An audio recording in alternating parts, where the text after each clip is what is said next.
Hello everyone, welcome to Geek Tank, where everything is a matter of geek. We're your hosts, I'm Zia. And I'm Kay. And today we are back again at Massimo Art Gallery on iDrive and SeaWorld. And they are actually having an event. It is called Art Wars. You can RSVP at any time. Yeah, you can come in at any time. Just RSVP. These flyers are going to be going around. We'll also post a picture of it and links to Massimo and phone number as well.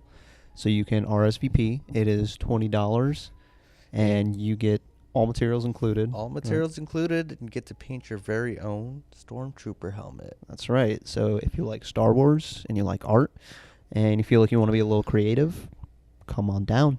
Express your inner Stormtrooper, or express your inner Kylo Ren. That's right.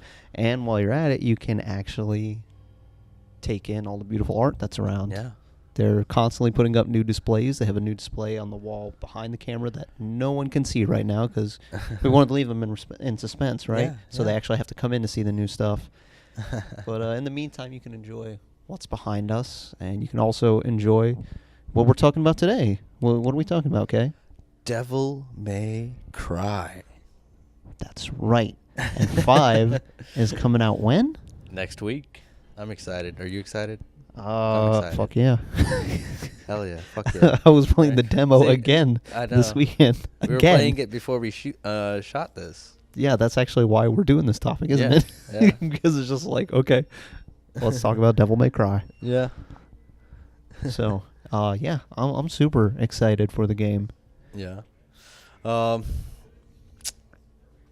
where did it begin for you? The Devil May Cry series. Devil May Cry 1.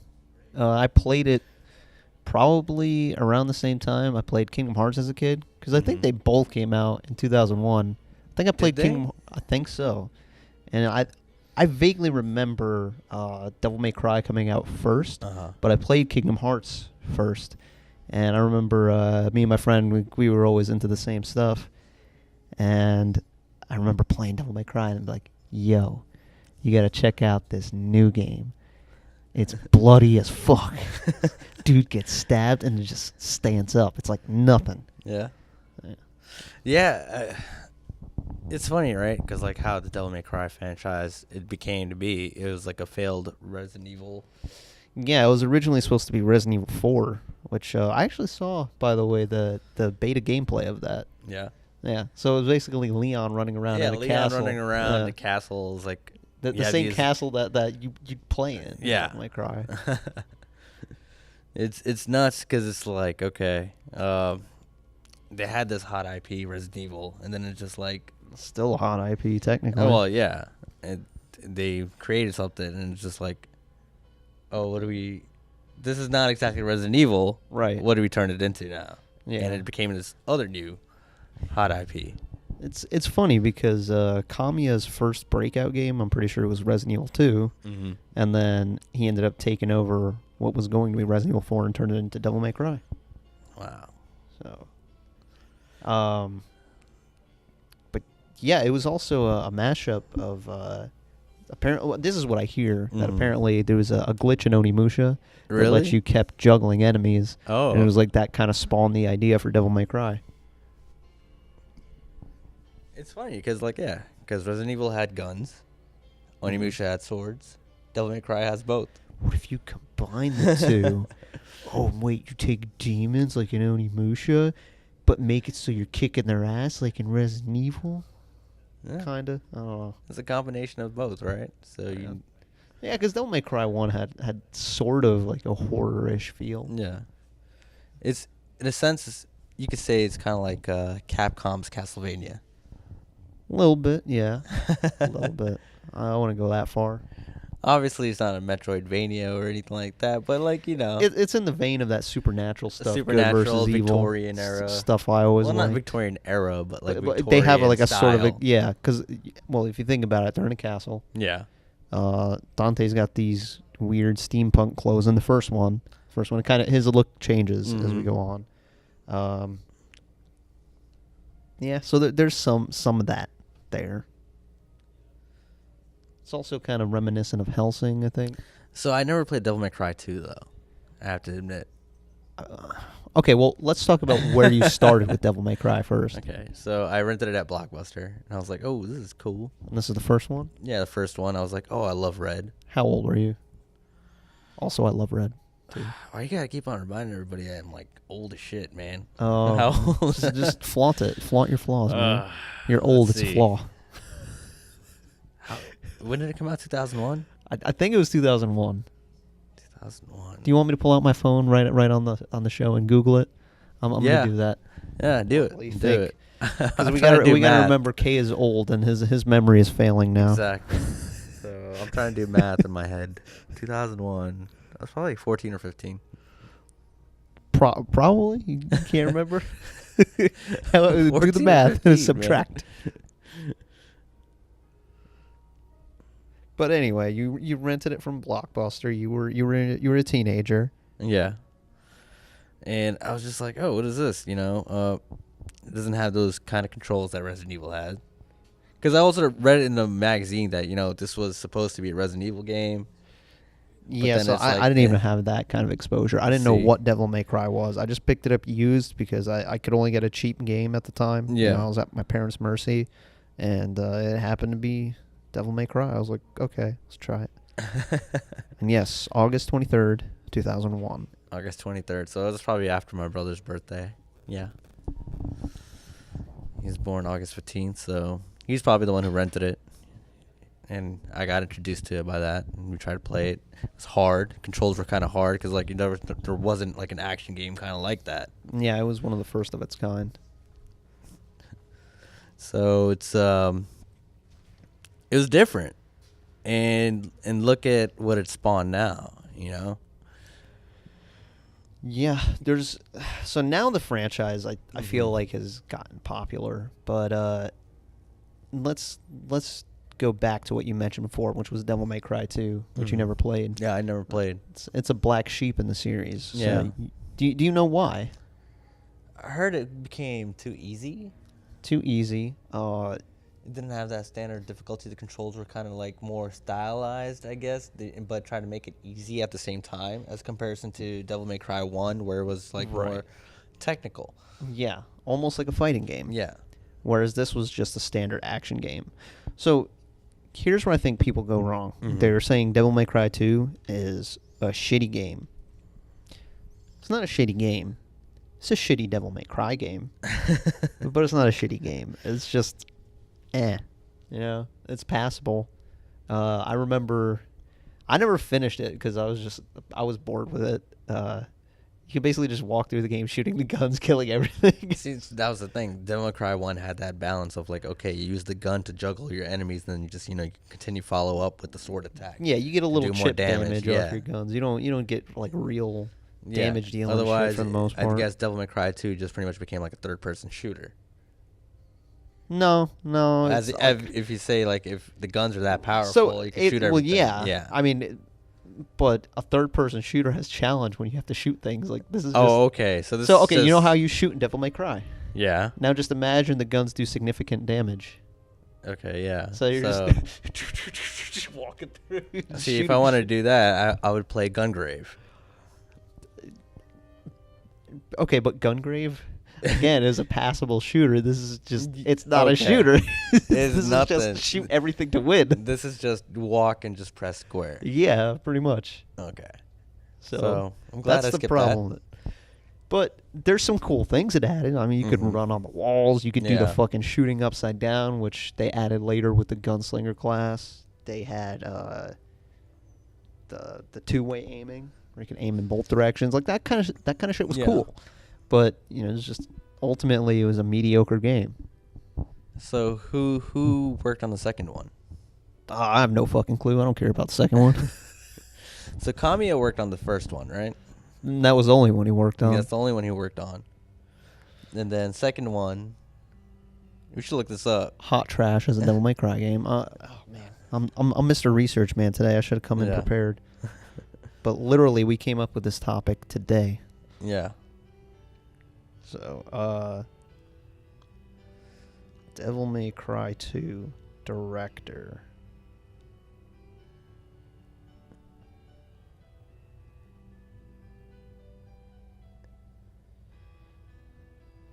And the silence as we wait. I'm As we wait. Oh, it was Hideaki. Style rank. It was Hideaki Itsuno, the guy that made 3 amazing.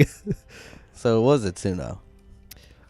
He was the director for the last 4 months of development, is what it says. Doesn't say who the other one was. Yeah, he's not in Capcom anymore. He inherited the ship. What? Itsuno? No, I'm saying the person the before other him guy. probably is not in Capcom. Well, I think the other problem with Devil May Cry 2, if I'm not mistaken, is that it was also supposed to be another game, like Devil May Cry 1. I know there was another game, something like that, called, I think, Chaos Legion. I'm not familiar with that. It looked just like Devil May Cry. Had Devil May Cry type characters and that kind of action, but it had like waves of enemy as you travel through like the same kind of setting. You see, I think you can turn the difficulty down if you have a hack and slash that's got a lot of enemies like that. Because if you look at God of War, meaning the original series, not the new reboot with 4, or soft reboot, I should say, where you had a lot of enemies that you had to deal with at once, but they were all pretty weak. So the challenge kind of came from dealing with these big groups. Whereas because the thing is, like, most of the time they give you weaker enemies in the beginning to kind of like, hey, practice up, and then they start throwing a lot at you. It's standard video game progression. Like, it's gonna get harder and harder. But with Devil May Cry, it's a little different. It's a little different. It's like even the weak enemies, they can fuck you up if you're not playing smart. So, which brings us to now Devil May Cry 3. Where it was just kind of like... Did you die in the first mission? Oh, yeah, I did. I did. Yeah, I did too. Come on. Devil May Cry 3 just kind of flipped it up and we're just like, nah, go fuck yourself. Dude, when I picked up Devil May Cry 3, I want to say it was like 2007 or 2008 maybe. I'm pretty sure I was in high school, and I'd been on a long hiatus from the series. Yeah. And I got that collection that came out. PS2 collection. Yeah. So I was just like, okay, I know 3 is a prequel. I'm just going to jump into that. Mm-hmm. And I did. And I remember seeing that cutscene. I'm like, oh, it's fucking badass. Devil May Cry is even better than before. I'm like, pizza time. Yes, pizza time. Dude, no one interrupts pizza time. You don't fuck with pizza time, period. Yeah, man. Dante and the Ninja Turtles. Exactly. See, that's the next game they should make. Devil May Cry cross They already Ninja had Batman Turtles. and the Ninja Turtles. Dude, they could do it. Fucking Dante and Ninja Turtles teaming up to save the world's pizza supply. Could you imagine that? Throw a little nod in there. He just goes to a pizza store and it's like 4 demons. Yeah, that are kind of like Ninja Turtles or something like that. So you remember how DMC had that little jab at Devil May Cry fans where the white wig flies on new Dante's head? Okay. They should have an actual Devil May Cry game where a red bandana flies onto Dante's eyes. he's like, Raphael. No way. He has size. Oh yeah, give him a weapon, devil arm. It's the size. You just give him like all. Well, in the new one, he sort of has something, right? No, not that we've seen so far. He's got nunchucks though. Well, I mean, he has the bolo staff and nunchucks. So he's got Michelangelo and Donatello. Oh yeah, that's right. Yes, Cerberus has the normal form. Anyway, 3. So yeah, 3. It's funny because going back to that first mission where we both died. Yeah. Watch the cutscene. Dante's just playing with these enemies. He's playing with them like they're food. Okay? Yeah. And then you play it and you get fucking wrecked. You're like, you don't know shit. You need to master this game. You need to master these styles. Which style did you go for? I was mostly sword master. Sword at master. least in the beginning. I used to try gunslinger. I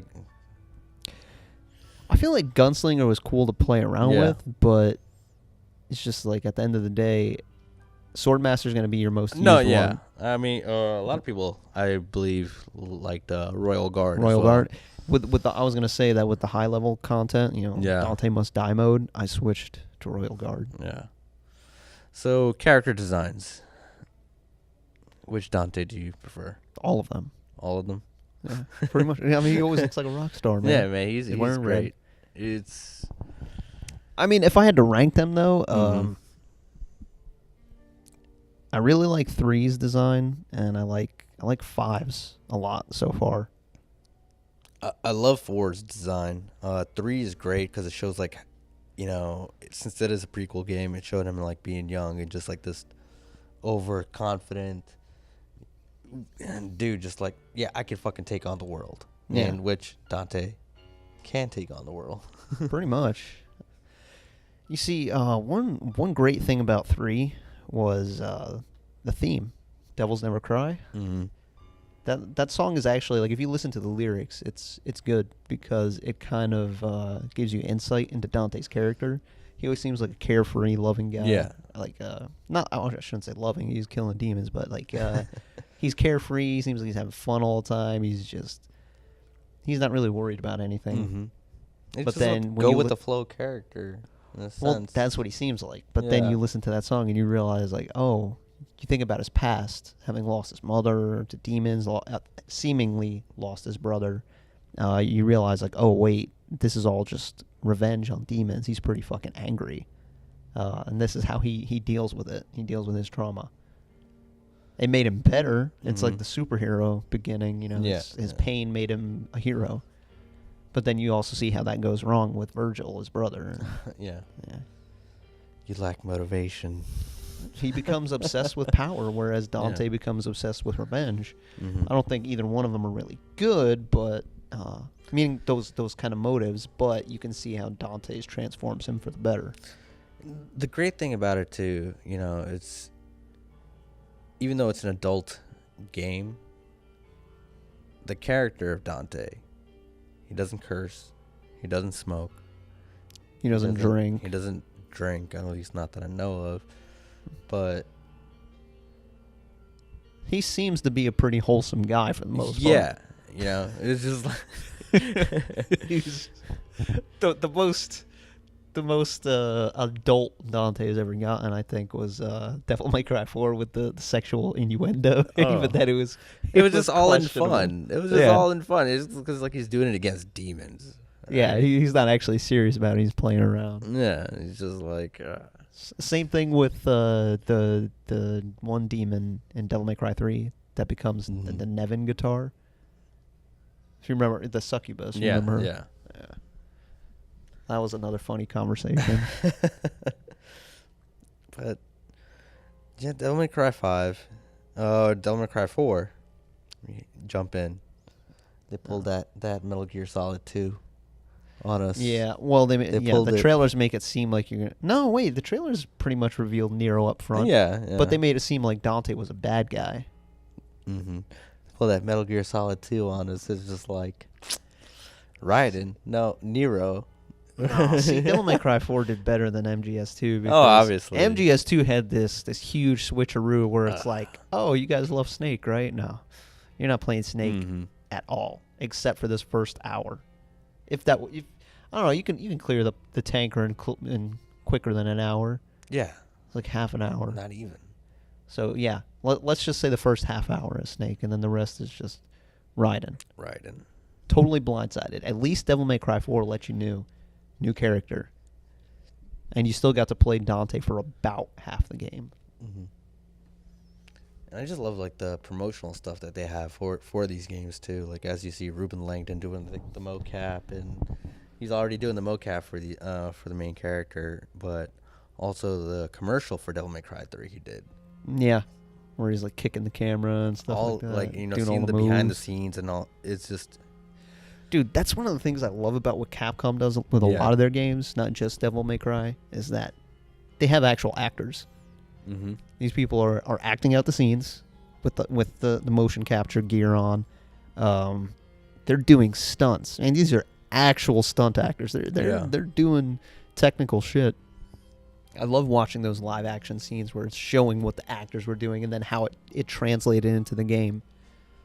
No, it's amazing. I mean, like I wish more games would give us that BTS footage. Yeah. I'm not sure how many games do it, but it seems like Capcom they pull that stuff out for Resident Evil, Devil May Cry, Street Fighter.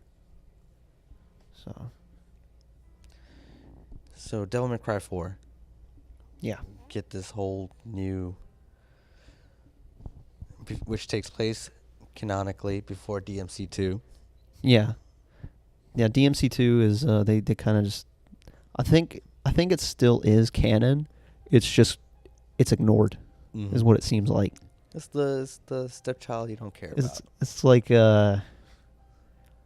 like when it comes time to talk about Devil May Cry 2, everyone kind of just like they cover their mouth and they just like whisper. You play as Nero. What did you think of Nero? If I remember correctly, when this game was coming out, no one liked Nero. Really? That's what I remember. I remember not caring for him either. I'm just like, man, fuck this guy. I want to play Dante. By the end of it, I'd say that I liked him, but prior to that, going into the game, I was just like, I want to play Dante. I thought he was, obviously, Dante is the mainstay of Devil May Cry. And then Nero comes along, and then you're just like, oh, okay, I guess I'm going to stick with this for a bit. But I didn't, have any hate for him or anything. He was a fun character to play. It was an interesting mechanic with his devil arm and whatnot. Right, it wasn't like a Raiden thing where everyone pretty much unanimously hated Raiden in the beginning. Yeah. Because, here's the thing, right? If we were making that comparison with Metal Gear Solid 2, Raiden did the same stuff as Snake. It's not like there were different moves or anything. The only thing was the cartwheel. Right. But even then, it's just okay, it's just moving. That's just Raiden's version of the role. Well, the biggest problem I think with Metal Gear Solid 2 was that you go from playing Snake, who's just cool as shit. Mm-hmm. Everyone loved him. And then you go to... It was the switcheroo. It was totally blindsided, where you go from playing Snake to playing this new character who's not nearly as cool as Snake. Because he's a rookie. That's expected. He doesn't know what he's doing. But the reason, again, that people couldn't get behind him was because it was just pulled out of nowhere. And I know that was Kojima's idea of a surprise. Yeah.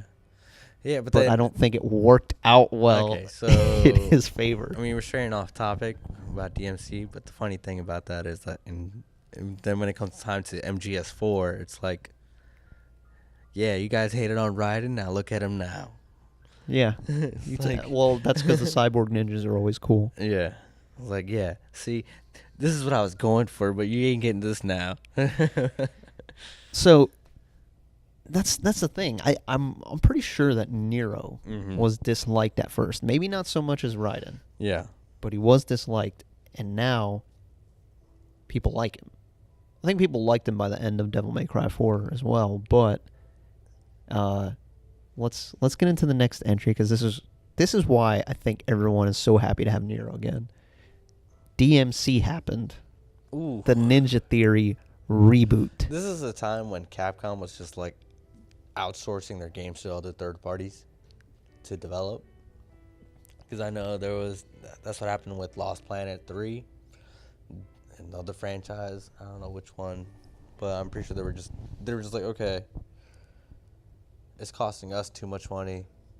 Let's outsource this and see what other people can do with it, with the franchise. Costing them too much money, and I think also that they were trying to get those big numbers, because this was around the time that the West started exploding with their games. Call of Duty was selling millions of copies. Pretty much anything Ubisoft also. And I think Capcom was trying to replicate those kinds of sales, and they thought that, the West is doing it, let's just give it to the West and see what they do. Yeah, so give it a Western flair to it. But the thing is, the DMC games already had this. The thing is, people loved Capcom before. Yeah. The people that buy their games, they wouldn't go for that kind of stuff. And I don't think that mainstream gamers that like Western games are going to go for those kinds of games, whether it's in the hands of a Western development team or not. So what we ended up getting was this sort of abomination. That's one way of putting it. But if I'm going to try and be a little more objective, they kind of took Devil May Cry to a more punk area. I hear the game is not that bad gameplay wise. It's not as bad as they say it is. but Because you haven't played it, right? I haven't played it, but it's just the characterizations of the liberties that they take with the characters in that setting. Right. It just seems so out of place. You don't like the fact that they're calling it Devil May Cry. Yeah.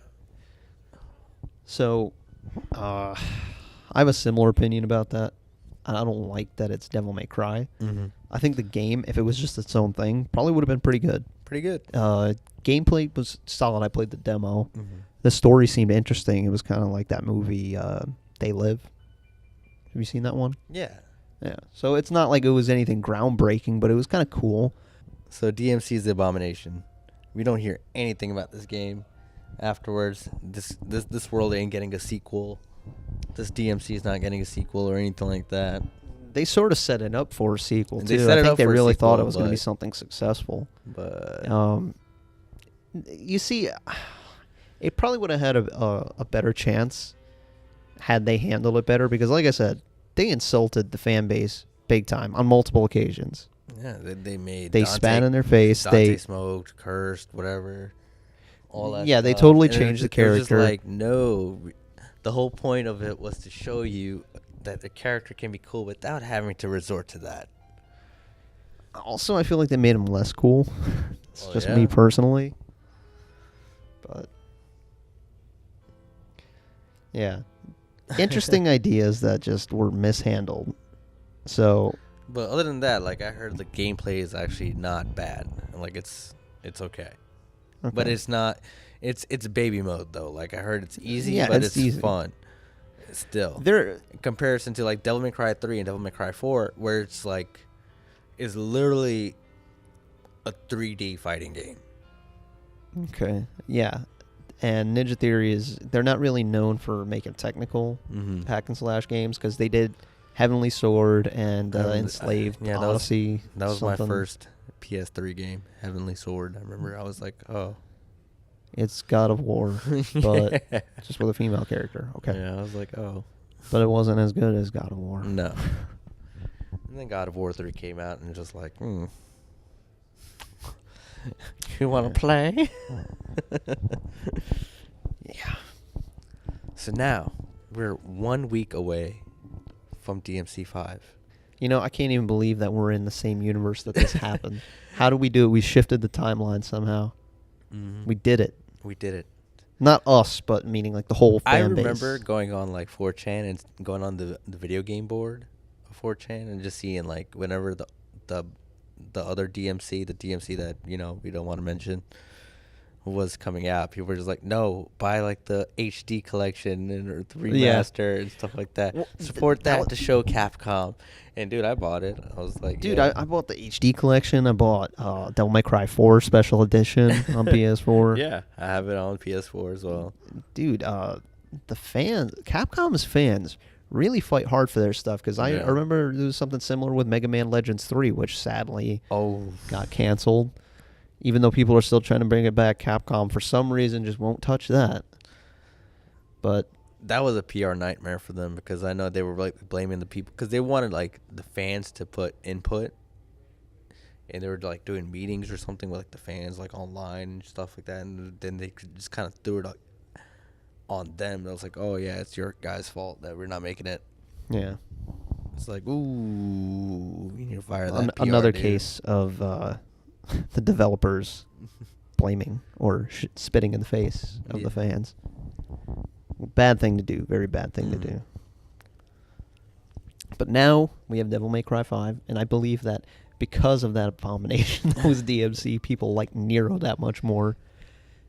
So, you know, it's funny, because looking at DMC 5, it seems like they took a lot of ideas from the Ninja Theory game.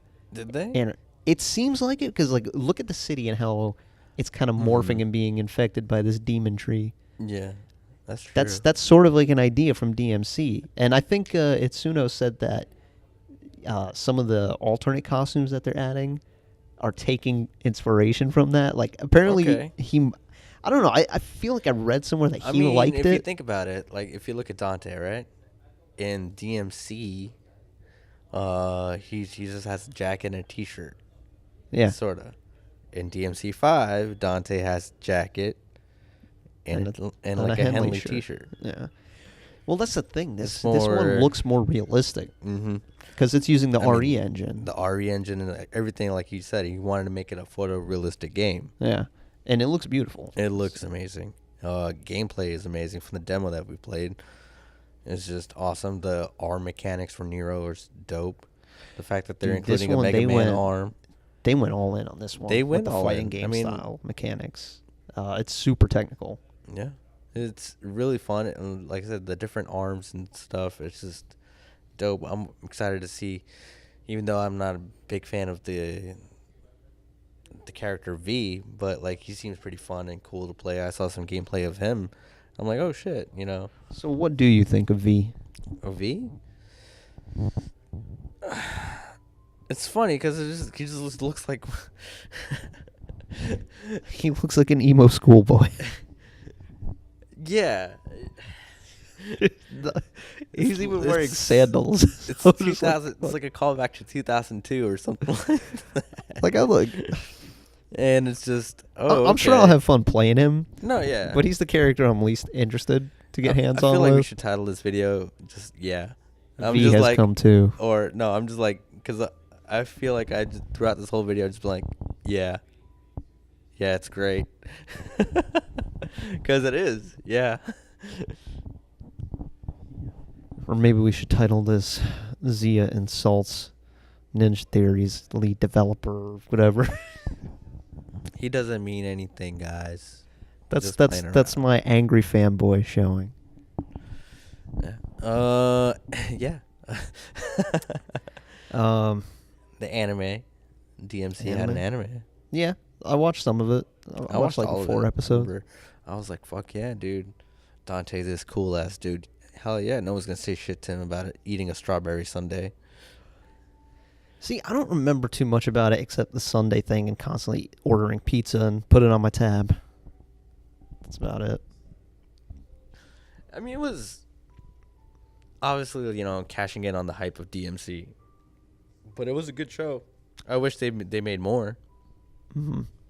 Well, now they will be making more, but it's not going to be in that same anime universe. It's true. Anyway, so for those that don't know, which I'm sure most of you do know because it's been such a huge hit, Adi Shankar, the guy that did the Castlevania anime, also got the rights for Devil May Cry, which is becoming part of his bootleg multiverse, as he calls it. Mm-hmm. It should be an awesome crossover, Castlevania and Devil May Cry. Hey, you did say before that Castlevania and Devil May Cry are kind of similar.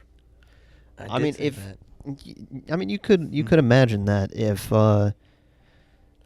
Castlevania made its way to the modern era, ignoring Lords of Shadow, of course, that hey, Alucard could be fighting like Dante.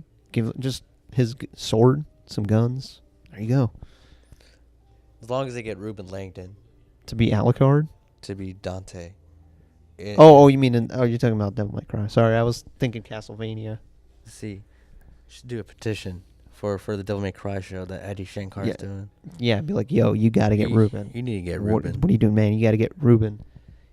You said you weren't going to let the jabronis in Hollywood screw this up, so you got to make sure you don't screw this up either. Get Ruben Langdon. To be Dante. There is no other real Dante. I don't care if it was a different person in 1 and 2. I don't care if DMC had its own person. You got to get the man. I mean, it was nuts, man, because I remember first playing Dante. I mean, DMC 3. And I see the commercial and everything like that. I'm like, dude, who is this dude? And then I remember seeing him in Medallion. You know, that was a horrible movie. Medallion. Now, why does that sound familiar? It was Jackie Chan. And oh, yeah, Medallion. I remember now. yeah, he was a villain in that. Dude, I don't even remember that. I asked him at AFO. I was like, how did it feel to work with? Oh, with Jackie Chan? And yeah, he's like, listen, I was with, you know, the greatest action directors of all time, Jackie Chan and Sammo Hung. Uh-huh. And he was just like, it was great working with them, but then most of the stunt team were just kind of like, man, what are we doing? So the rest of the stunt team didn't know what to do, is what he was saying. They were just like, they're just going with it. Okay. Obviously, they have no story input. Right. So. Yeah, I don't remember what that movie was about. So It was about a medallion. A magical medallion. From what I remember, I watched it years ago, and I used to just, and then, then being able to finally see Ruben Langdon at AFO.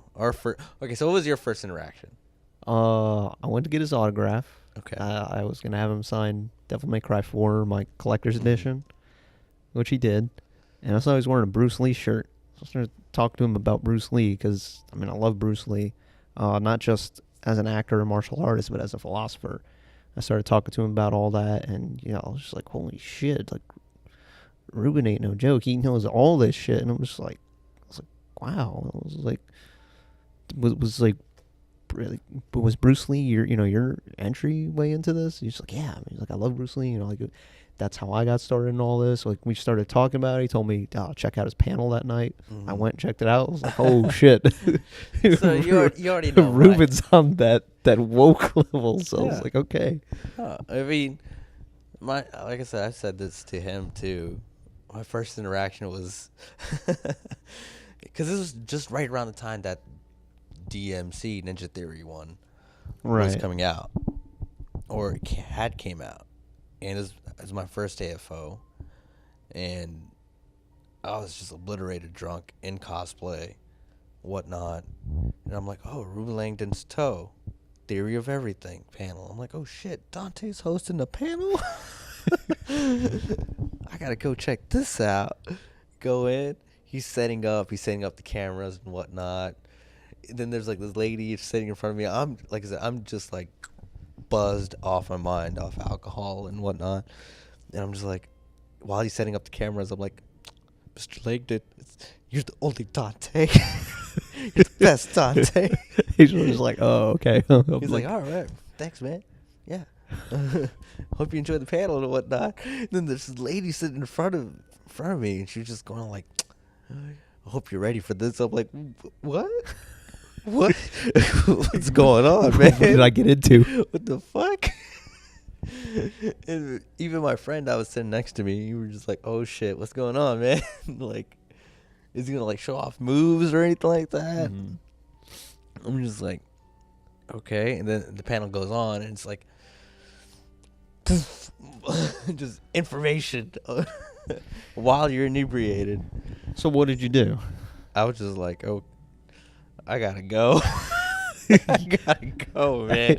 Here's the second part of the story.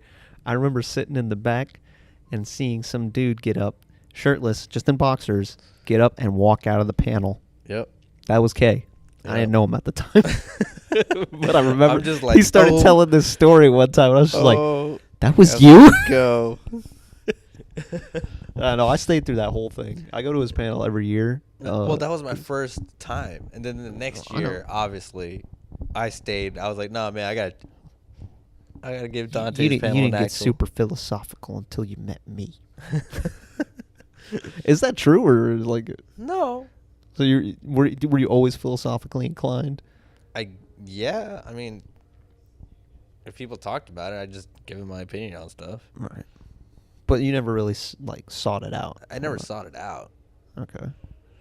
Yeah. I just learned to accept things as I see it. Well, that's a philosophy in and of itself. Yeah. Me, I always went to those panels because I ate that shit up, and it was always like nice to get other perspectives. Exactly. Even if I don't agree with it, I'm just like, okay, well now I know what I do believe more. Yeah, that's what I'm saying. It was kind of like more, confirmation and stuff that I already believed in. I was like, oh, other people believe this stuff too? I thought, oh, okay. Yeah. But anyway, bringing this back to Devil May Cry, well, I mean, we can also tie it in with the panel too, in that we shifted timelines. We're vibrating at the frequency to bring us back to the universe where Devil May Cry, the main universe, exists. We have it, fam. We got Devil May Cry 5. DMC is gone. It's a distant memory, a horrible nightmare that happened once upon a time, but it's over now. So hopefully, Ruben Langdon comes to AFO. I think he will. So I think that's about pretty much covers it. Yeah, I'd say we pretty much covered about everything important that we could cover without having actually come up with a detailed flow chart of what we wanted to cover, because we did come up with this just today. Actually, we wanted to stream the Devil May Cry 5 demo and talk about Devil May Cry as we played it, but I don't have my shit set up for that yet. So, little by little, we're getting it, folks. We're getting it. We got new cameras and everything like that, so we're improving. But anyway, like we said, that covers our topic. And once again, we are at the Massimo Gallery on iDrive by SeaWorld. And be sure to check out their Art Wars event. If that interests you, you can RSVP. At any time. At any time. It's $20. They give you everything you need. You get to paint your own Star Wars Stormtrooper head. And I think there's also a Kylo Ren head. Yeah. And all the links will be provided below. All the links are provided. You get to take that home. You get to experience creativity. You get to see the art gallery. And, you know, maybe if you're older, 21 and up, you can have a drink while you do that. Just relax, talk with people. Because a lot of people come for that event. So, yeah. And I'm Zia. And I'm Kay. And this has been Geek Tank. We will see you next time.